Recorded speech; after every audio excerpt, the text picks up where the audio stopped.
Dear students, अस्सलाम वालेकुम। Last video में हमने टॉपिक स्टार्ट किया था multiple alleles.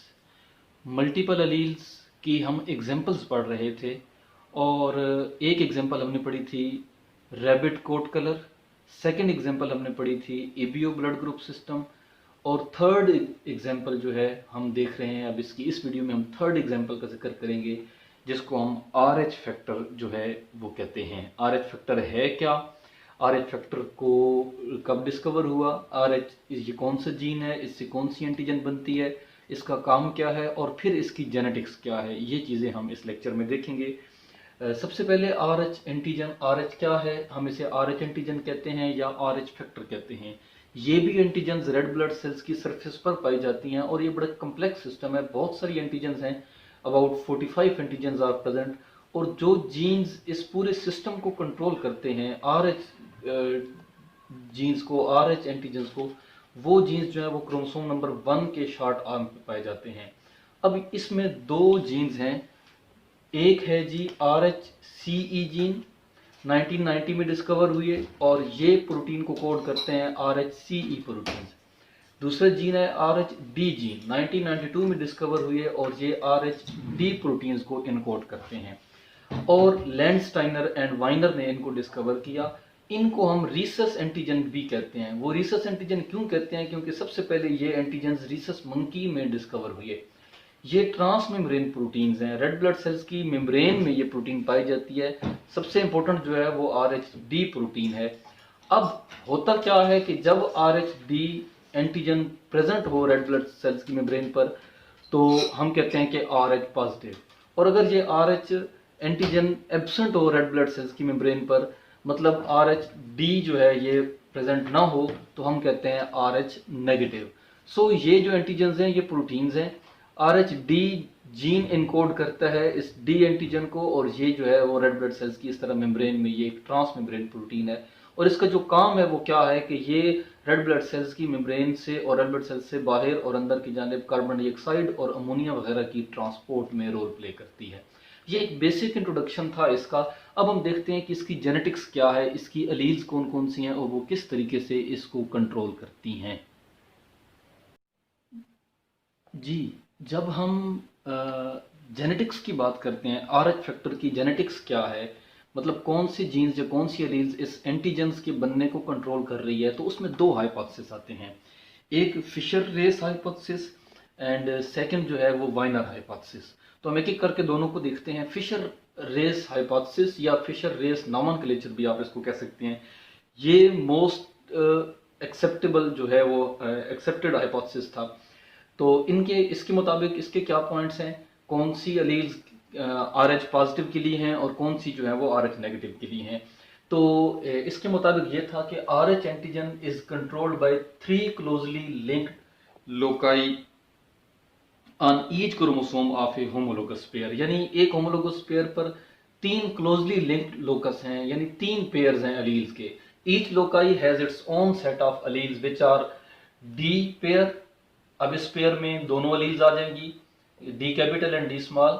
C pair, C and C small C. E pair जिसमें capital E and small E है। तो ये 3 पेयर्स हैं अलील्स के, ठीक है। 3 अलील्स के पेयर्स मतलब टोटल 6 अलील्स होंगे। वैसे अभी तक इन आर एच एंटीजेंस की बहुत सारी अलील्स हैं, 170 टाइप्स तक मतलब कंसिडर की जाती हैं, या बहुत सारी और भी हैं। लेकिन ये है कि अभी इसमें बहुत सारी उसमें वो कहते हैं कि डिस्कवरी जो है वो होनी है। तो क्या होता है, अब इसमें जो कैपिटल डी है ये स्मॉल डी पे डोमिनेंट है, बट जो कैपिटल सी और स्मॉल सी है, कैपिटल ई और स्मॉल ई है, ये एक दूसरे के लिए को डोमिनेंट है। अब डोमिनेंस और को डोमिनेंस ये आप को पहले से पता होगा। The 3 loci are closely linked, so crossing over does not occur. अब ये तीनों लोकस एक ही होमोलोगस जीन पेयर पे, एक ही होमोलोगस जीन पर इतनी क्लोजली लिंक्ड है कि क्रॉसिंग ओवर जो है वो नहीं होती और ये इकट्ठी इनहेरिट होती हैं। अगली जनरेशन में, अगले सेल में ये इकट्ठी जो है वो इनहेरिट होती हैं। अब इसको हम CDE नॉमेनक्लेचर भी कहते हैं, ठीक है। अब ये तीनों जो अलील्स के पेयर्स हैं हम इनको सूडो अलील्स भी कहते हैं। अब इसकी जेनेटिक्स है क्या? इसकी जेनेटिक्स ये है कि अगर इनमें से कोई एक भी डोमिनेंट होगी तो फिर आर एच एंटीजन बनेगी। और जब ये तीनों रिसेसिव होंगी, यहाँ पे सिंगल लिखी हैं, आप इनको पेयर्स में लिख सकते हैं, मतलब सी डी ई सिंगल लिखा हुआ है, इसकी दूसरी जीन का पेयर दोबारा आप सी डी ई लिख सकते हैं, तो यहाँ पे ये सिंगल लिखे हैं। तो अब यहाँ पे देखें कि ये तीनों अलील्स रिसेसिव हैं, तो अब आर एच एंटीजन नहीं बनेगी, तो हम इसको आर एच नेगेटिव एंटीजन कहेंगे, मतलब आर एच प्रेजेंट नहीं है, तो ऐसे ब्लड ग्रुप को हम नेगेटिव ब्लड ग्रुप कहते हैं। अब चाहे वो ए हो, बी हो या ए बी हो, वो एक अलग सिस्टम आप पहले पढ़ चुके हैं। लेकिन इनमें से कोई एक भी डोमिनेंट होगी तो फिर क्या होगा, आर एच पॉजिटिव होगी। अब 8 पॉसिबल कॉम्बिनेशन यहाँ पे हैं, या तो तीनों अलील्स रिसेसिव थी तो फिर आर एच नेगेटिव था, यानी आर एच एंटीजन एब्सेंट थी। अब यहाँ पे देखें, जस्ट डी डोमिनेंट कैपिटल है, यहाँ पे सी कैपिटल है, यहाँ पे ई कैपिटल है, यहाँ पे सी और डी दोनों कैपिटल हैं, यहाँ पे डी और ई कैपिटल है, यहाँ पे सी और ई कैपिटल है, और यहाँ पे ये तीनों कैपिटल हैं। तो इनमें से कोई एक भी कैपिटल होगी तो फिर आर एच एंटीजन बनेगी, तो हम उसको कहेंगे आर एच पॉजिटिव। और तीनों जब रिसेसिव होंगी तो फिर हम इसे क्या कहेंगे कि आर एच एंटीजन नहीं बनेगी। तो ये इसकी बेसिक जेनेटिक्स थी। हम अब देखते हैं नेक्स्ट कि वाइनर हाइपोथेसिस क्या है। हम बात कर रहे हैं आर एच फैक्टर की जेनेटिक्स की। आर एच फैक्टर की जेनेटिक्स में हमने दो हाइपोथेसिस का जिक्र किया, फिशर रेस हाइपोथेसिस और वाइनर हाइपोथेसिस। फिशर रेस हमने देख लिया, उसमें हमने कहा कि ये अलील्स उसकी पॉसिबल बनती हैं, ये अलील्स का कॉम्बिनेशन बनता है। और हमने फिशर रेस में कहा था कि दो जीन्स हैं, एक जो है वो डी जीन का अलग है, डी का, और जो सी और ई का है वो एक अलग जीन है, यानी दो अलग जीन्स हैं और लिंक्ड हैं, क्लोजली लिंक्ड हैं वो। जबकि यहाँ वाइनर ने कहा है कि एक ही जीन है और उसकी एक ही लोकस है। हाँ, उस एक जीन की अलील्स मल्टीपल है, मतलब एक ही लोकेशन है। फिशर रेस ने कहा था कि उसके दो जीन्स हैं और उनकी लोकस भी डिफरेंट है, लेकिन वो क्लोजली लिंक्ड है और उसमें क्रॉसिंग ओवर नहीं होती, ये बात हमने वहाँ की है। यहाँ आर जो जीन है वो कहता है कि वो एक ही लोकस पे और एक ही जीन है और उसकी 8 मल्टीपल एलील्स हैं। कैपिटल आर, 4 कैपिटल आर हैं और 4 स्मॉल आर हैं। कैपिटल आर नॉड, उसका सुपरस्क्रिप्ट यानी आर पावर आप 0 कह लें, सुपरस्क्रिप्ट 0 कह लें।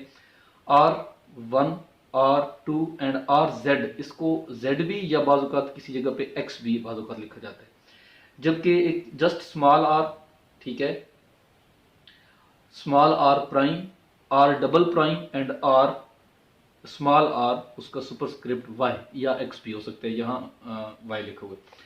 तो ये 8 उसकी मल्टीपल अलील्स हैं। यहाँ इस टेबल में आपको एक कंपैरिजन मिल रहा है फिशर की जो मल्टीपल अलील्स थी उनका और वाइनर की जो मल्टीपल अलील्स हैं उनका, ये कंपैरिजन आपके सामने है। अब फिशर में अगर तो तीनों अलील्स रिसेसिव होंगी, तीनों अलील्स क्या होंगी, रिसेसिव होंगी, सी डी एंड ई, और इधर से आर भी सिंपल हमने ये रिसेसिव लिखा है, तो उस वक्त जो उसकी एंटीजन्स होंगी वो सी और ई एंटीजन बनेंगे। एक और बात याद रखिए कि जो हम फिशर की बात कर रहे थे कि उसमें जब डी कैपिटल होगा, हमने कहा था डी डोमिनेंट है और सी और ई एक दूसरे के को डोमिनेंट है, तो जब डी एक कैपिटल कहीं होगा तो तब डी एंटीजन बनेगी। अदरवाइज अगर डी स्मॉल होगा तो डी वाली एंटीजन ही नहीं बनेगी। तो यहाँ पे देखें सी डी और ई तीनों जो हैं वो रिसेसिव हैं, तो जस्ट एंटीजन सी और ई बनेगी। अब इसमें कोई भी कैपिटल एंटीजन आपको नजर नहीं आ रही। यहाँ पे आर वाइनर वाला भी स्मॉल है, तो फिर फिनोटाइप क्या होगी, आर एच नेगेटिव होगी। अब आगे देखते जाएं, इन सब में कोई ना कोई एक डोमिनेंट है, कैपिटल मौजूद है, यहाँ डी डोमिनेंट है, यहाँ सी, यहाँ ई, यहाँ सी और डी दोनों, यहाँ डी, यहाँ सी और ई दोनों, और यहाँ तीनों। तो इन सब की फिनोटाइप में आर एच पॉजिटिव होगा, ठीक है। अब अगर जस्ट डी डोमिनेंट होगा तो उस वक्त वाइनर के मुताबिक वो आर नॉड अलील होगी। अगर सी डोमिनेट होगा तो वाइनर के मुताबिक आर प्राइम अलील होगी। अगर ई डोमिनेट होगा तो वाइनर के मुताबिक, मतलब ये उसकी अलील्स की कॉम्बिनेशन है। आर डबल प्राइम, सी और डी दोनों इधर डोमिनेट है तो उस वक्त R1 अलील होगी। डी और ई दोनों डोमिनेट है तो R2 अलील होगी। सी और ई दोनों डोमिनेट है तो स्मॉल आर, उसका सुपरस्क्रिप्ट Y ये अलील होगी। और तीनों अगर डोमिनेट है तो RZ अलील होगी। तो ये उनकी एंटीजन्स बनेगी। जहां जहां डी कैपिटल है वहां डी एंटीजन बन रही है, जहां सी कैपिटल है वहां सी एंटीजन बन रही है। इस पूरे बॉक्स को अगर हम देखें तो हमें एक छोटा सा जो कैलकुलेट करते हैं कंक्लूजन वो ये है कि जब कैपिटल आर अलील होगी वाइनर के मुताबिक तो डी एंटीजन प्रेजेंट होगी। जब स्मॉल आर होगी अलील ये वाली तो डी एंटीजन एब्सेंट होगी। जब आर प्राइम होगी तो सी एंटीजन बनेगी और आर डबल प्राइम होगी तो ई एंटीजन। तो सिंपल, जब आर जस्ट ये आर होगी स्मॉल आर तो फिर डी एब्सेंट होगी और बाकी सब में आर एच पॉजिटिव होगा, क्योंकि कोई ना कोई एक जो है वो कैपिटल अलील बन रही है। ठीक है, तो ये जो था ये हमारी थर्ड एग्जांपल थी मल्टीपल अलील्स की। तो फोर्थ एग्जांपल हम देखते हैं आगे, आई कलर इन ड्रोसोफिला। जी, तो आखिर में सबसे लास्ट पे जो है वो एग्जांपल है मल्टीपल अलील की, आई कलर इन ड्रोसोफिला। चार एग्जांपल्स, चौथी एग्जांपल हम देख रहे हैं, तीन एग्जांपल हमने देखी, ABO blood group system, rabbit eye, rabbit coat colour और आरएच फैक्टर, और चौथी एग्जांपल है आई कलर इन ड्रोसोफिला। अगर आई कलर ड्रोसोफिला की बात की जाए तो ये जो आई कलर है, दो मेन आई कलर होते हैं, एक रेड होता है जो कि डोमिनेंट करेक्टर है और हम उसको वाइल्ड टाइप कहते हैं, दूसरा वाइट आई उसकी होती है ड्रोसोफिला की, जो कि रिसेसिव करेक्टर है और वो म्यूटेंट है। ठीक है, ये जो करेक्टर है ये एक्स लिंक करेक्टर है, यानी एक्स क्रोमोसोम में पाया जाता है। तो अब लेकिन जो म्यूटेंट है वाइट आई, वो मुख्तलिफ शेड्स भी बाज़ औक़ात देता है, मतलब ए डजन टाइप जो है वो इसकी अलील्स हैं डिफरेंट, जिन्हें मल्टीपल अलील्स कहते हैं, ये आपके सामने मौजूद हैं। रेड तो है, ये तो डोमिनेंट है, हम इसको डब्ल्यू प्लस से रिप्रेजेंट करते हैं। फिर जो बाकी म्यूटेंट हैं, और ये डोमिनेंट है, और जो वाइट है ये रिसेसिव है, ये सबका रिसेसिव है और ये सबका डोमिनेंट है। बाकी कुछ डिफरेंट शेड्स बाज़ औक़ात जो है वो इसकी शो होते हैं।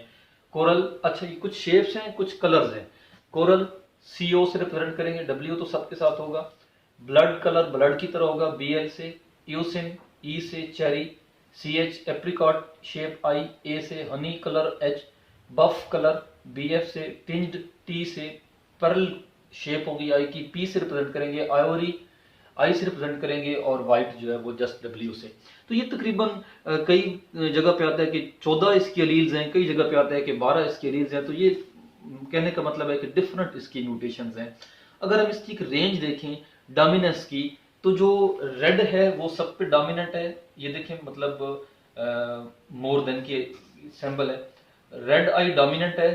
देन उससे कम जो है वो कोरल, फिर उससे कम ब्लड वाली, यूसिन वाली, cherry, apricot, buff, tinged, pearl and ivory, और देन सबसे आखिरी जो कम है, जो सबसे रिसेसिव है, वो वाइट है। तो ये क्या है, ये जो है वो फोर्थ एग्जांपल है। इसमें जब रेड और आई का, तो रेड और वाइट का तो क्रॉस अगर हम करेंगे तो जस्ट रेड शो होगी, ये डोमिनेंट जो है।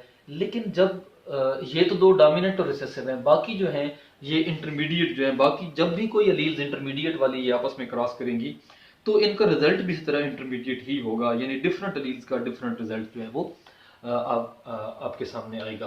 तो ये क्या था जी, ये एक चौथी जो है वो आपकी टाइप थी, चौथी जो आप कह लें कि एग्जाम्पल थी मल्टीपल अलील की।